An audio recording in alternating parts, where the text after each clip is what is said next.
Welcome to the Encinitas Chamber Chat Live podcast. I'm Carol Knight with the Encinitas Chamber of Commerce. With the help from my talented friends at MaxLux, we will showcase the many aspects and unique qualities of the Encinitas community. Whether it be focusing on local business owners, advice from experts, or highlighting some of the local gems Encinitas has to offer, we hope you'll find this podcast informational and entertaining. For the past 26 years, the Encinitas Chamber of Commerce has partnered with Rancho Santa Fe Securities on Salute to Education. Salute to Education celebrates teachers and students from both the public and private schools in Encinitas. I'm thrilled to have with me today Denise Mueller, who's founder of the program and owner of Rancho Santa Fe Securities.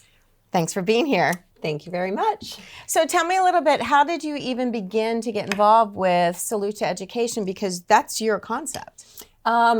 Yes, it sort of started with being on the committee, the educational committee that the Encinitas Chamber of Commerce had back in 1996 and 97. And their whole element was doing student recognition. So it was going to be 6th and 8th graders only. And they basically just wanted to honor students for the jobs that they were doing, the good job that they were doing. And so we, as the actual chamber group, did that. In 1997, we hosted the very first one because we had just bought our building and hosted it at our office, and it went really well. But then the committee sort of started falling apart, and we decided, well, we'll just do it again the next year. And then that just created a little bit more of the history. And since it was being hosted at my offices, I was on the Chamber of Commerce Educational Committee. Pretty much it just fell into I'll take care of it as the committee sort of changed, because the chamber went through different growths and contraction and what have you of different types of committees. They sort of got rid of the educational committee, but I said, you can't get rid of this amazing event, because the schools love this type of an award to give, because then that gives them, who's going to get this award, the Outstanding Student Award? Well, we'll give that one to this student, this award to that student. And there's some schools that have all the kids, one great kid get all of the different awards, but they get to choose the student. And it was something that they looked forward to every year. And I just didn't want to see it go away. So I sort of fought for it in a way. I just said, you know what? You don't have to do anything, chamber. I'll keep it going. And, the chamber's always been wonderfully involved. Right. We appreciate that support and that championing of that cause. So we had the 25th Salute to Education last May. Yep. The 26th will be May 23rd of this year. What does the actual afternoon look like? Well, we start usually at about 5:30 p.m. and we do a little bit of a mix and mingle. We have some, bites of food for people to have. We've invited people, the representatives from the city, representatives from local government, also the superintendents and principals of different schools, and of course teachers, and of course the students, and their families. And so it's just really a neat environment where there's so many people being honored. We generally honor at this point in time, because we added the teachers, and that's a whole nother story how that happened. It sort of, gained along the way.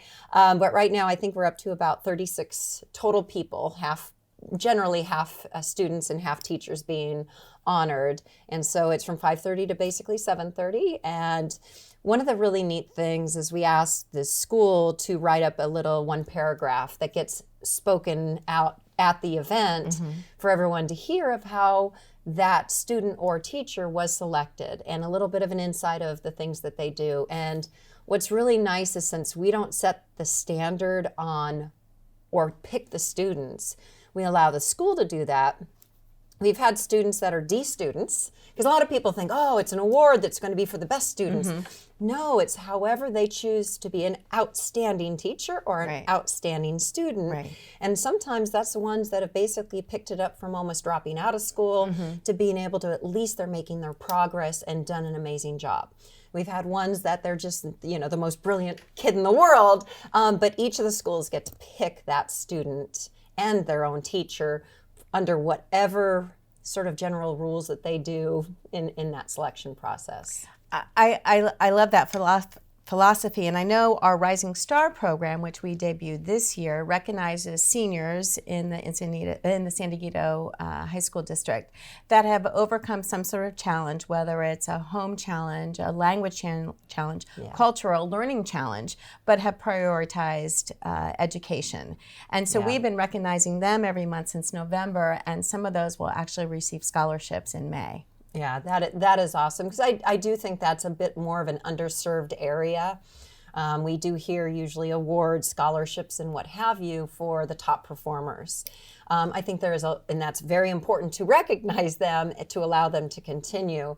But I think it's excellent to promote those that have come from a lot of challenge, to be able to continue to keep education important. Yeah. So I love that as being the focal point.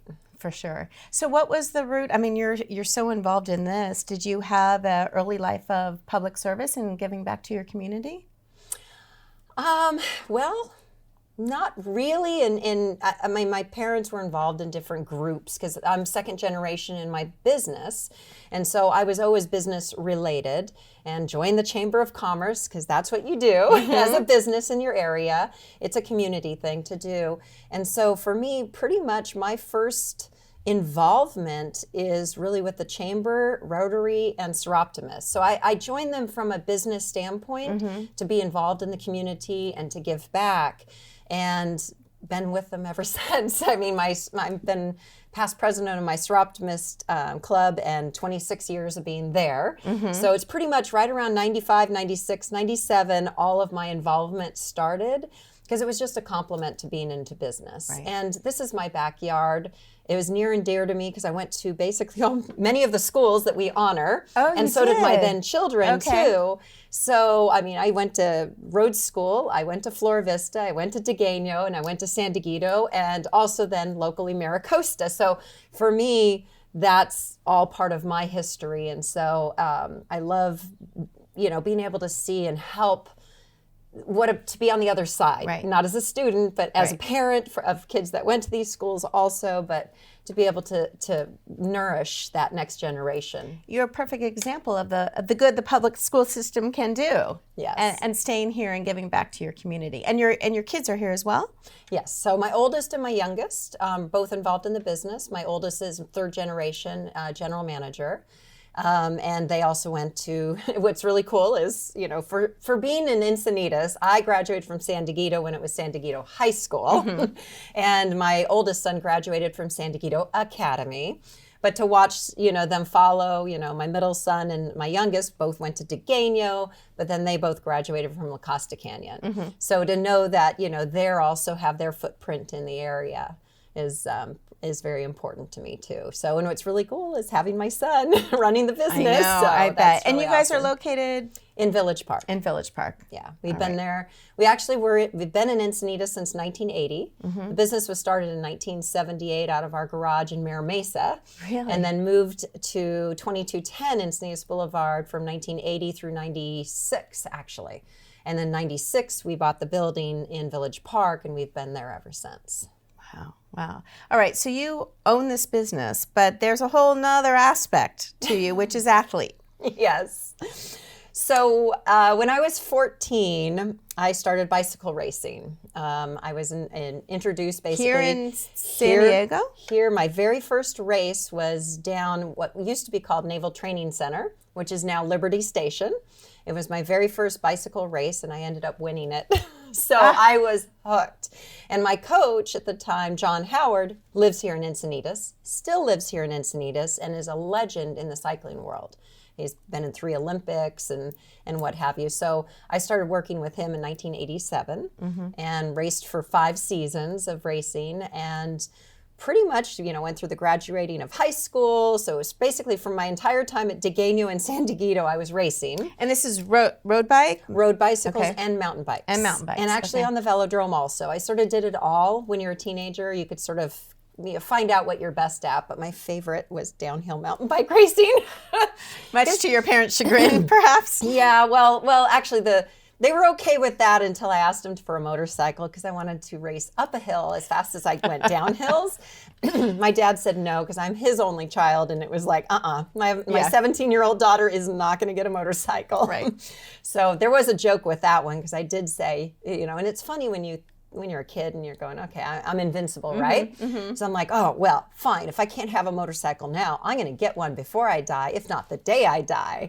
Because, that was the whole thing, was the danger of it. Oh, dear Lord, yes. I got one at 40. Now my son has it. So, yeah, you pretty much, you need to get certain things out of your system. Yeah, I've always been pretty much a bit of a daredevil. My parents... So were your parents daredevils? Yes. Daredevils and people who set their mind to something and make it happen. Okay. So my mom raced powder puff demolition derby in the 1960s. Oh my gosh. So basically run into each other, Right, car right. things in 1960. So it was right before I was born. And then for her 80th birthday, she celebrated by jumping out of an airplane for the first time, strapped to somebody else.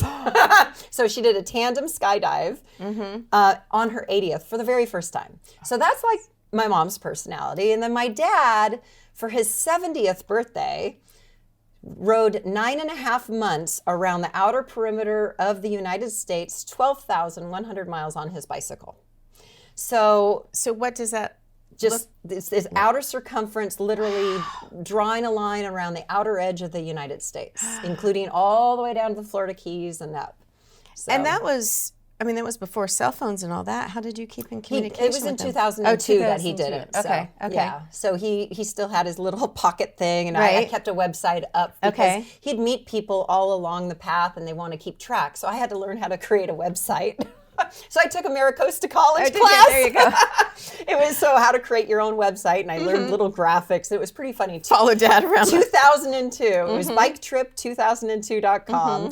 And so we kept that up. And so as he met people along the way, we made business cards, and they just sort of kept track of what he was doing. Because once they met him, they wanted to see how the rest of the journey went. Oh, my goodness. So. All right. So it's in your DNA. Oh, yeah.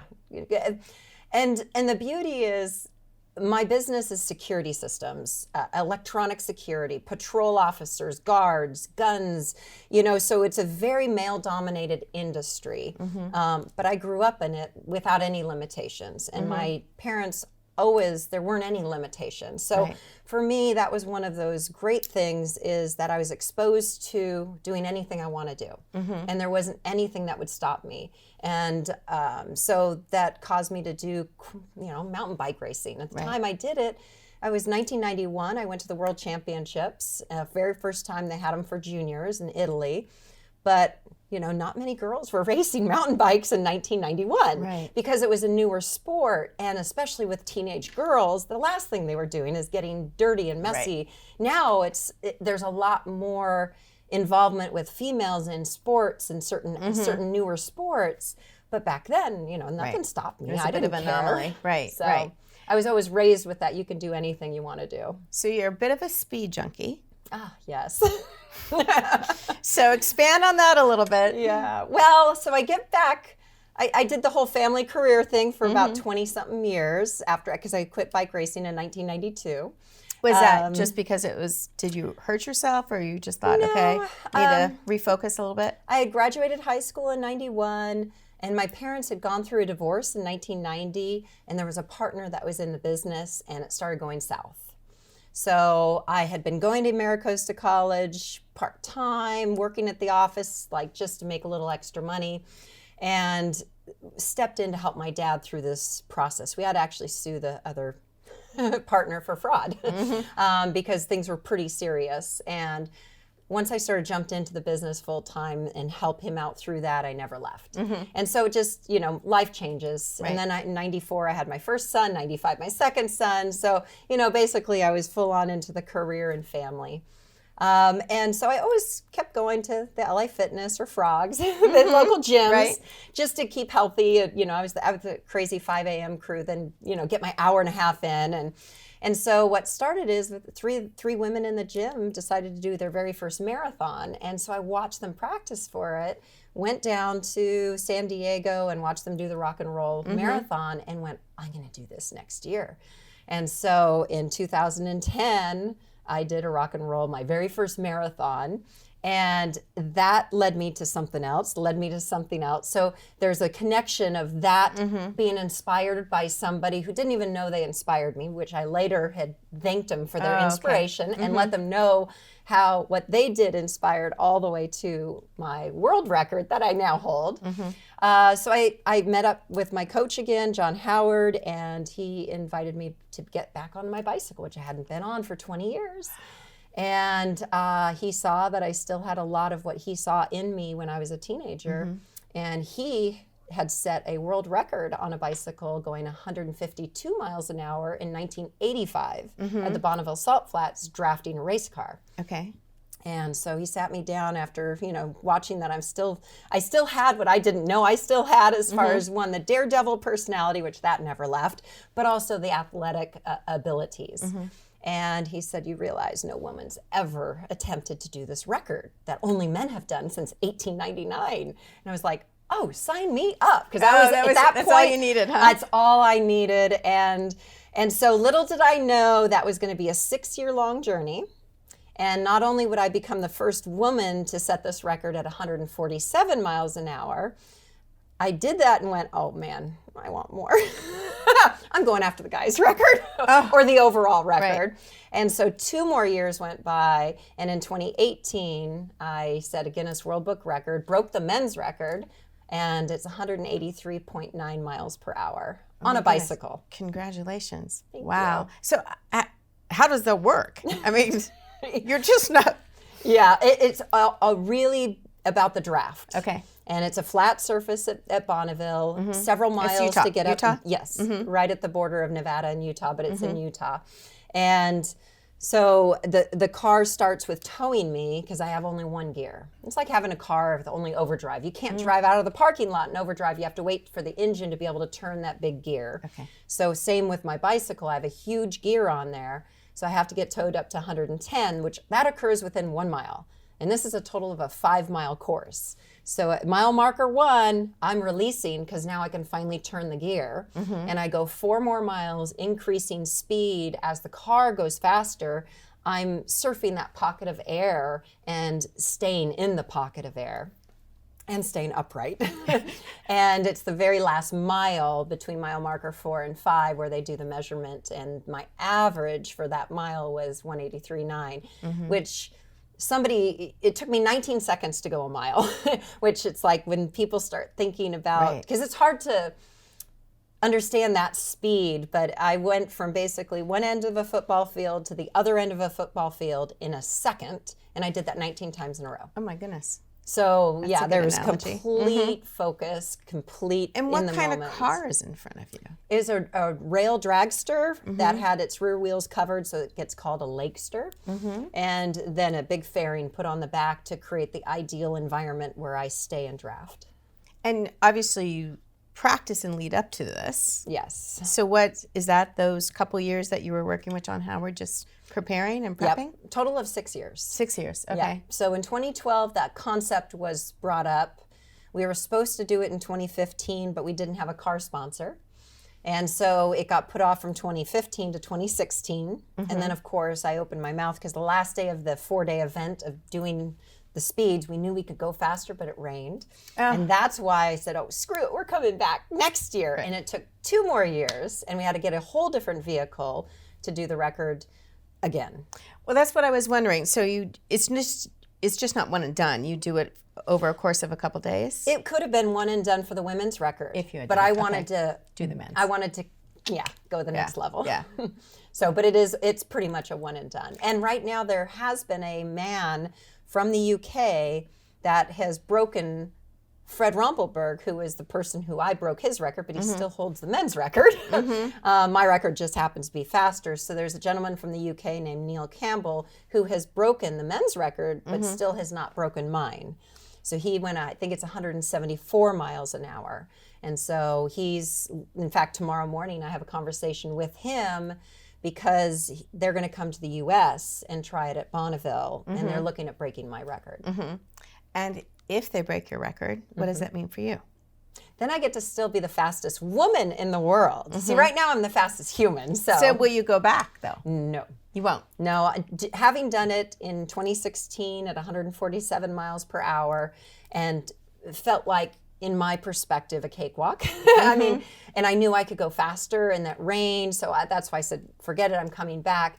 And then coming back 2 years later and doing 183.9 miles an hour. The difference between 147 and the 183, exponential as far as the danger element. And on that last run at 183 miles an hour, I experienced a little niggle of fear because many things were happening and there was a few close calls in that run. Because the fastest I'd been prior to the 183.9 was 155 just earlier in the day. Huge. And that difference was like I said, exponential. And so afterwards, several things occurred.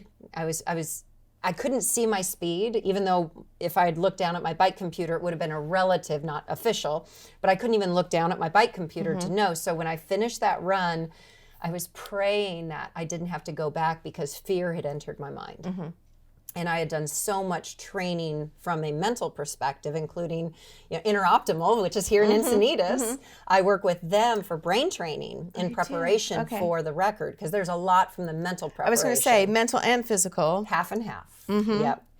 And so when I had that fear creep in, I knew that's a death knell. And so when I finished that run and I found out that I had done it, my first excitement was not that I had had the record, that I didn't need to go back out again. Second was, oh my gosh, I have the record. So, and then 5 days after, a piece on my bicycle literally shattered. Because we were using parts that weren't meant to be on a bicycle going 183 miles an hour. And the hub actually broke apart on my rear wheel. And if that had occurred during the event, it would have collapsed the rear of the bike and sent me tumbling. And tumbling is what would have been the most dangerous. So I have said, no matter how bad the inner drive to go back out, I love a challenge. It's, there's nothing to be proven. And records are always meant to be broken. So. I have so many questions for you, but how were you preparing for this?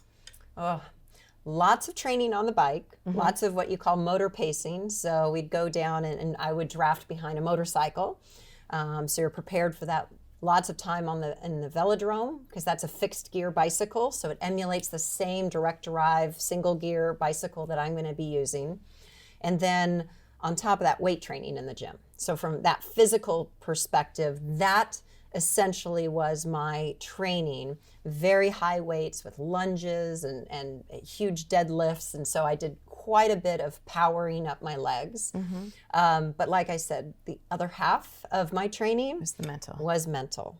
I had another friend of mine, Interoptimus, does these subliminal messages typed CDs, and you listen to it right when you're falling asleep for the first hour, and it's repeated 3 times, and it's custom made to what I am doing. So she interviews me. We went through all the issues that I could have, areas that I could have fear or anything, and we covered them, and I listened to that every single night while I was going to sleep.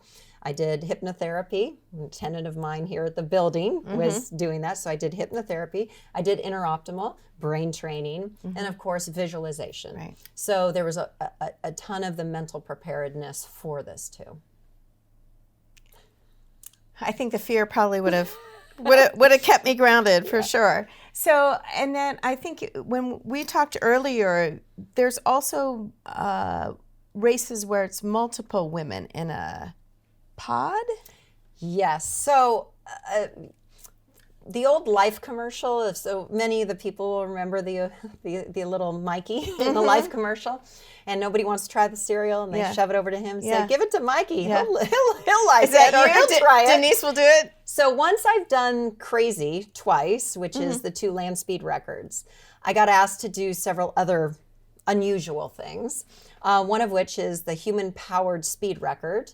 So people would, and this wasn't what I needed to prove, but it was sort of the way it was sold on me as, hey, you know, people wonder if you actually are as strong as you are as a cyclist because you really were just drafting a car. Anybody can do that. And so to prove that, you know, I can do this on my own too. So I went out with a completely covered pod on a recumbent bicycle, which means sort of laid back, 2 wheels. And the only way I saw the surface in front of me was the video cameras and the video screens on the inside, completely blacked out inside. And so it's all about aerodynamics and about the ability physically, muscle-wise. And there's an event every September out in Battle Mountain, Nevada, and it's a straight 5-mile road, and the last 200 meters are how you get your speed trap. And so I was looking at breaking the women's world record, which I think I only had to go 74 miles an hour or something like that. I ended up doing 70.6, so I set a new U.S. women's record. But the 18 and 28-year-olds, because now at this point I'm 46, the 18 and 28-year-olds from Netherlands, and I forget, I think it was Spain or something like that, they ended up going 78 miles an hour. So they have the world record, but I set a U.S. record. So, but when I was out there in 2019, they had this huge 5-person, 45-foot-long, looks like a missile, with 4 wheels on the ground and 5 humans almost laying down, cycling. And they were trying to set a world record on that. And so the joke was at the time that engineers who built this, they went, hey, we'll do a women's record. That one is really low. It's only 50 miles per hour for this particular, you know, multiple rider, more than 2 wheels, and women. And so I sort of was like, yes, they introduced the idea. And then they just sort of kept sort of challenging me every once in a while, going, hey, how about this? And so anyways, I was working with a blind cyclist last year on a tandem. And I only did that for that last year. And then, you know, the idea came back up again. And they kept always just asking, hey, you ready for doing this? We really would love to see the women do this record. And we want you to be steering it and be in the front. And so I went, oh, okay, let's do it. But you're relying on a team at this point. Yes. So and you have to find those like-minded, dedicated, and fearless women. Yeah. There's a lot of trust. In fact, we went out and we did a test run this past weekend out in Amboy, which is halfway to Needles, but it has a similar 5-mile stretch of road, similar, you know, less than half a degree change in the up and down, the altitude, or you can't go downhill. It's pretty much a flat road. And, but yeah, so when they did this, they said, okay, now find your other 4 women. And I went, okay. And so I was telling a friend of mine on one of our recovery rides, and she seemed rather interesting. And she is a phenomenal athlete in her 60s and does long distance, lots of climbing.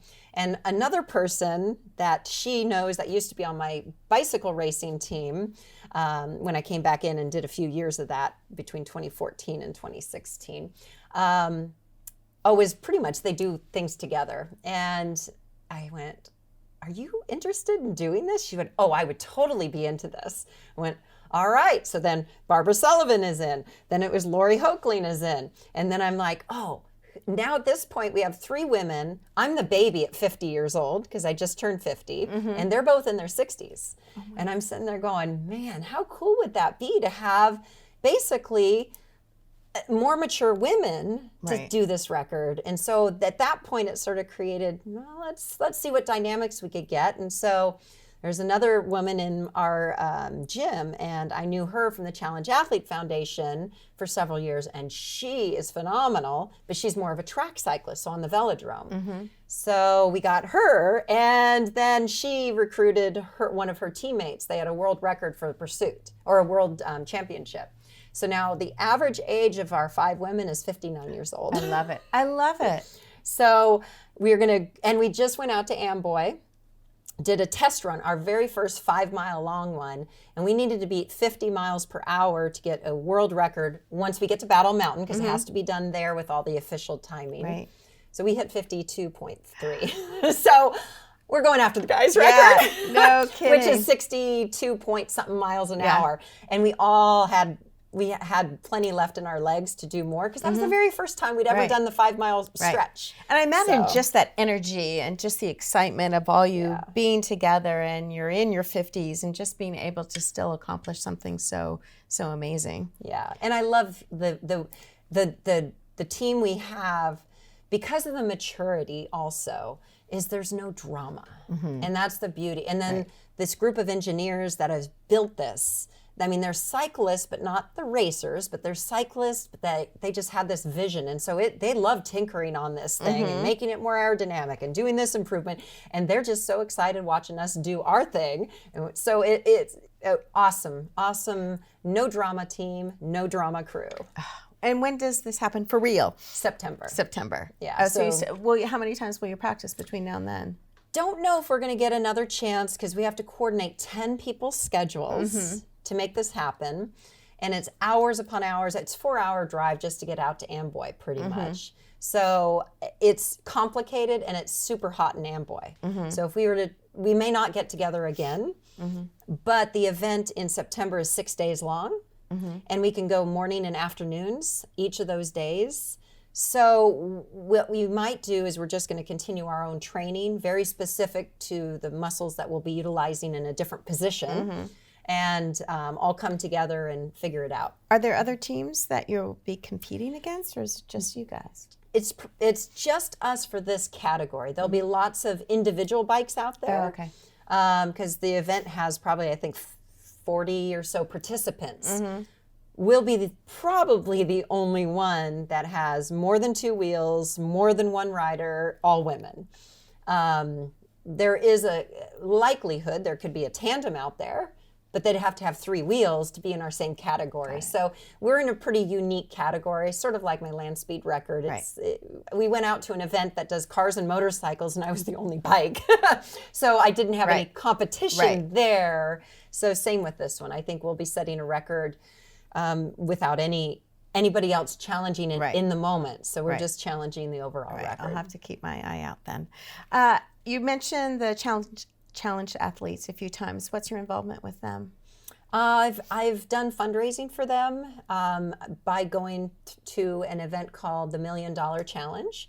It is a bicycle ride that goes from San Francisco to San Diego. And this is the 20th year that they have done that for the Challenge Athlete Foundation. Each rider that does this is required to raise, back when I first did it, $10,000 to participate. Now it's up to $15,000. And 100% of that money goes to grants for challenged athletes. And then they have sponsors that pay for like the hotels and all the expenses to come down the coast. But the beauty is we get to also ride with some challenged athletes. And so they get to do this ride down the coast also. So they limit it to 100 able-bodied, and then they'll also have the challenged athletes along the way. And so this is my 5th year of actually doing it. What a great program. So it's a phenomenal opportunity to really see people who have been faced with physical challenges, to watch how they've overcome both physically and then also mentally to be in such an amazing place to be an athlete. Because when something happens, let's say somebody loses a leg, cancer, accident, or what have you, as an example, insurance only provides capability to be a human again, which is having a prosthetic. It's not an athletic one. It's not something that's going to allow them to be an athlete. And so that's what Challenge Athlete does, is provide them with the equipment to be able to now get into athletics, which is huge for recovery from a mental perspective, and to be able to just get back into the game of life, as I like to call it. So it's really neat to watch the infectious enthusiasm that these people have, because they are so utterly grateful to be able to be doing athletic adventures. So I really love the organization, and they've been around 30 years. They're celebrating 30 years, and they started right here in San Diego. And then what inspires you? I mean, you have to have some sort of drive or something just to keep going and accomplishing all these things, not only in your in your own quest, but you're contributing back to these challenge athletes, and just even Salute to Education. I mean, something that you have to just keep going. What's your driver? Wow, I think it's being around other like-minded people. I sort of, at this point, I always love having a goal. So it's like right now, September, the goal is this land speed record. I love creating new goals, but I love being around the people who help inspire me to create the goals, because that's usually where it comes from. It didn't come from me just sitting here and going, what would I do next? And then I think of something. I'm inspired by other people who are around me. And it's like, oh, you've done that. Ooh, when would I fit that on the calendar? Maybe 2025. I'll do that. So I just always take wonderful inspirations from other people. I sort of throw them into a bowl.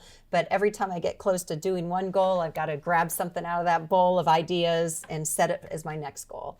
So it just sort of continues on its own. So who inspired you? I heard you're training for a triathlon. Is that true? And how did that come about?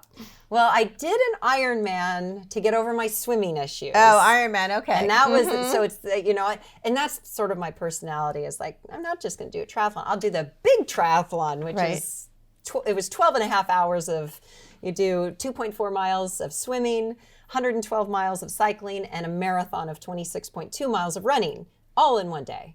But I did that because I had panic issues in the water, and then people wouldn't realize. They go, oh my gosh, you can do this, but you panic here.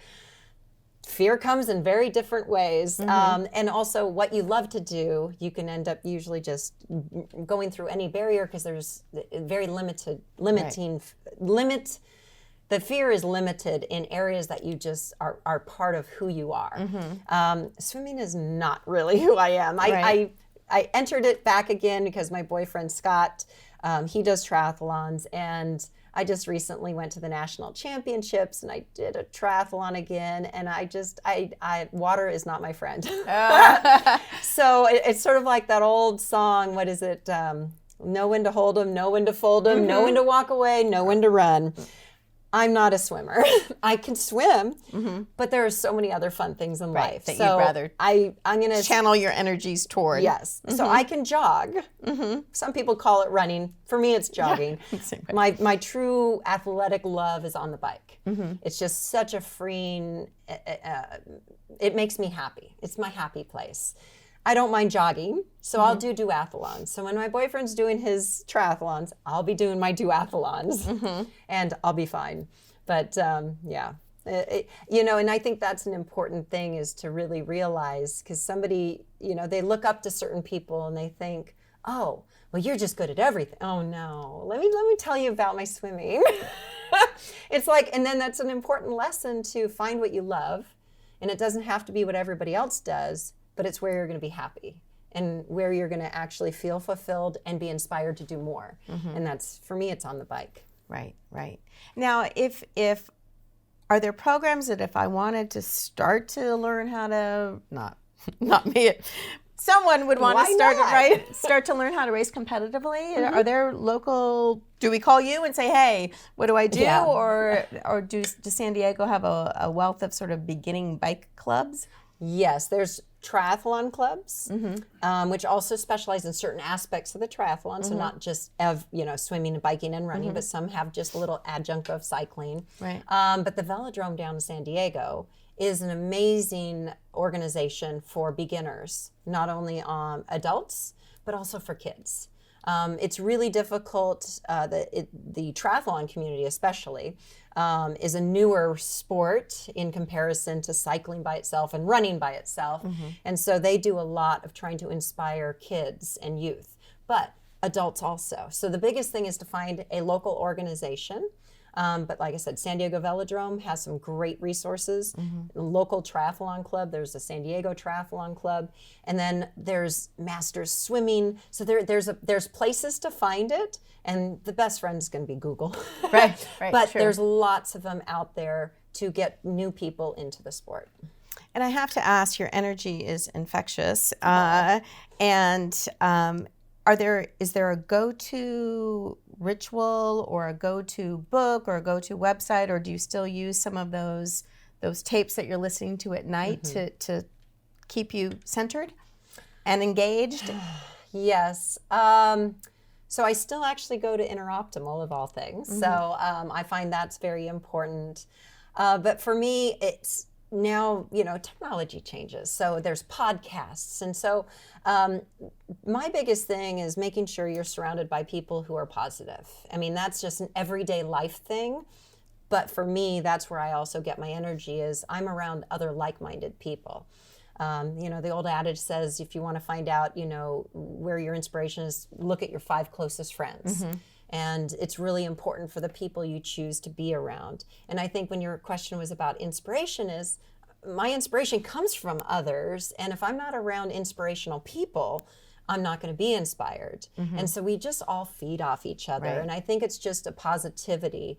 But I gained a lot of my sort of foundation when I was doing my preparation and learning. And now I just, keep checking in on certain podcasts and be inspired by other people. And certain things I'll go back to, there's certain books or what have you, or certain people that you just want to spend a little bit more time with. And so I think it's always making sure you stay in the positive mindset. And I think but I'm human. I have my ups, I have my downs. Somebody said the other day, they're like, I've never seen you not positive, Denise. I'm like, oh, well, you don't live with me. I mean, so we all have our moments. Right. And I think the thing is to be able to get through them, always be looking at ways to understand yourself, improve, and change what you don't want to, what you don't like. But it's a lifelong process. It certainly is. Well, I could use a daily dose of Denise for sure. you. So thank you so much for being here and sharing your story. Yes. We look forward to Salute to Education on May Yes. 23rd. And if you want any more information, go to EncinitasChamber.com. And we're always looking for donors and sponsored dollars for Salute to Education. Thank you again. Thank you. Thanks for tuning in, and thanks to our sponsor, MaxLux. Join us again for the next episode of Encinitas Chamber Chat Live. For more information on the Chamber and its activities, please visit EncinitasChamber.com.